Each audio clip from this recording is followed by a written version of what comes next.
카스리 형제 자매 여러분 안녕하십니까? 이번 시간에는 저번에도 한번 다뤘었던 자의자의법이란 유튜브 채널에 대해서 다시 한번 말씀을 드리겠습니다. 자의자의법 관련자들이 보면 왜 자꾸 자기들을 가지고 그러냐고 할 수도 있는데 구독자가 많잖아요. 구독자들이 50만 명이나 되고 기독교에 막대한 영향을 끼치고 있는데 하나님을 팔면서 잘못된 가르침을 전하고 있으면 보고만 있어야 됩니까? 우리 성도들까지 미혹될 수 있으니까 지키려고 이러는 거죠. 지난번에는 김학철 교수의 영상을 봤었는데 이번에는 최근에 올라온 김기성 목사의 영상을 한번 살펴보겠습니다. 이어서 보실 영상은 김기성 목사가 하나님을 만나는 입구와 믿음이 무엇인지 설명을 하는 내용입니다. 어떤 말을 하는지 기억하시면서 잠깐 보시겠습니다. 그러나 살다 보면 한계 상황이라는 게 우리에게 찾아오기도 합니다. 한계 상황이라고 한 말은 독일의 철학자인 칼 야스퍼스라는 분이 썼던 말인데, 인간의 죄책이라든지 투쟁이라든지 요한성에 대한 자각이라든지 죽음에 대한 의식이라든지 내가 어떻게 해볼 수 없는 실존적인 벼랑이라고 얘기할까요? 그 속에 설 때가 있는 것이죠.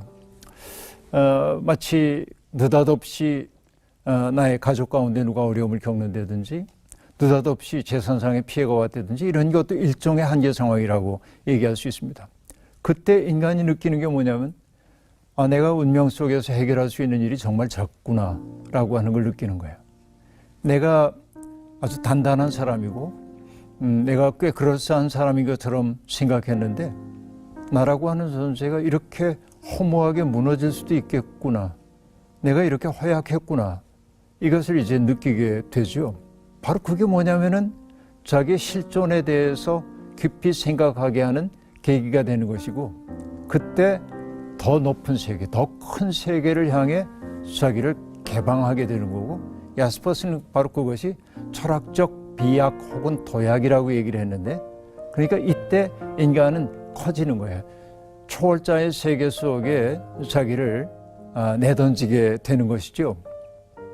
이 경험이 살다 보면 누구에게나 한 번쯤은 찾아오도록 되어 있습니다.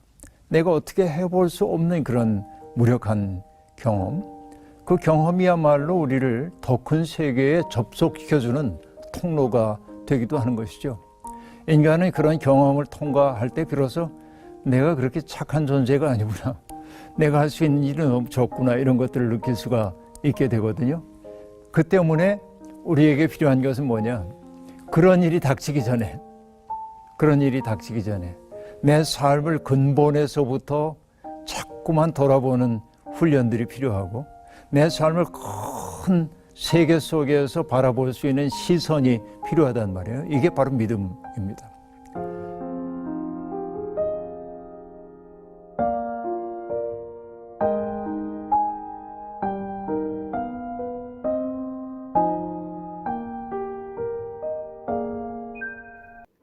자, 잘 보셨나요?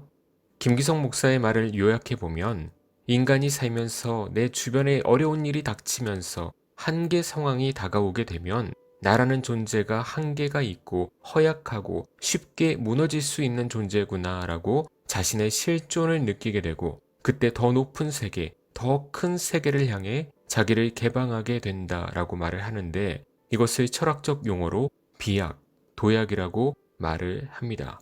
초월자의 세계에 자기를 내던지는 것이라고 말을 합니다. 과연 맞을까요? 제가 저번에 쓴 글 중에 점프를 해서 하나님을 만나는 것은 거짓이다 라는 말을 기억하십니까?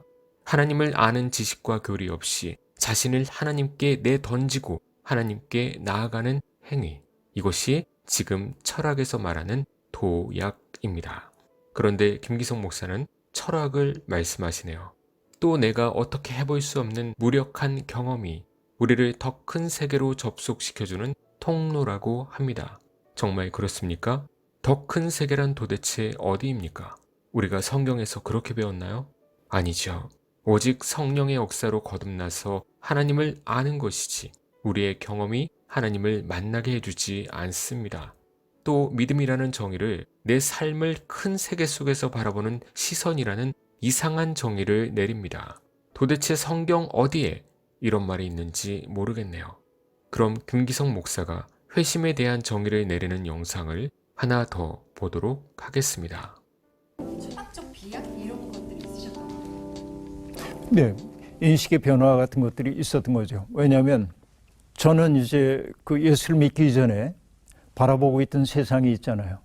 세상은 이러할 거야 라고 하는 생각이 있는데 예수 믿는 사람들의 아름다움이 나로 하여금 전혀 다른 세상을 보게 만들었어요. 이전에 내 세상엔 없던 사람들이었어요.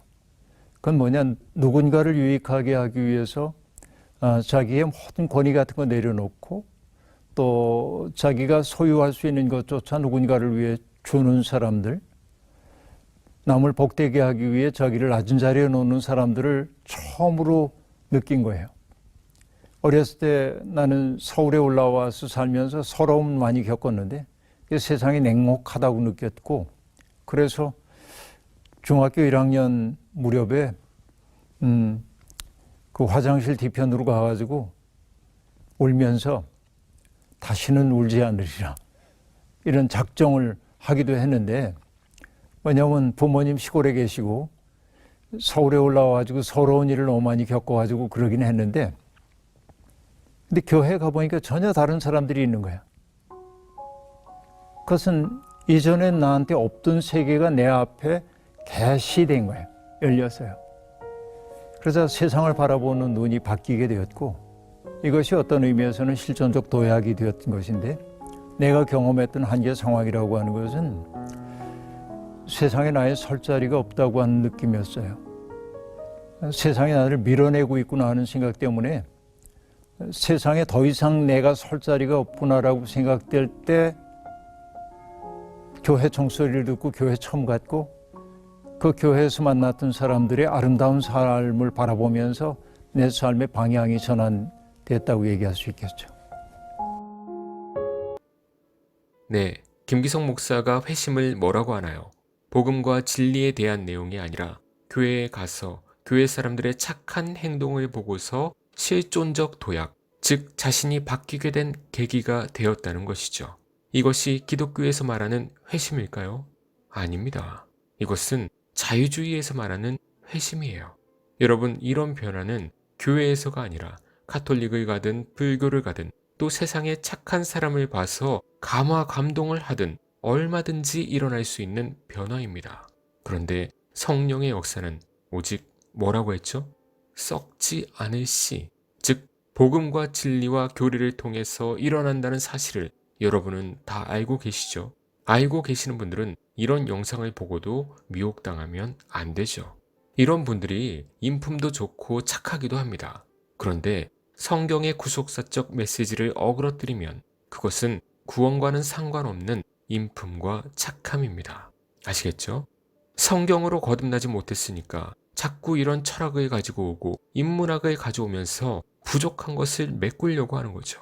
여러분, 제가 철학자 얘기하는 거 봤습니까? 철학자 얘기 안 해도 성경만으로도 충분하고 넘칩니다. 저런 방송을 믿고서 하나님을 믿는다고 살아가면 그런 사람들은 모두 지옥에서 건진받지 못합니다.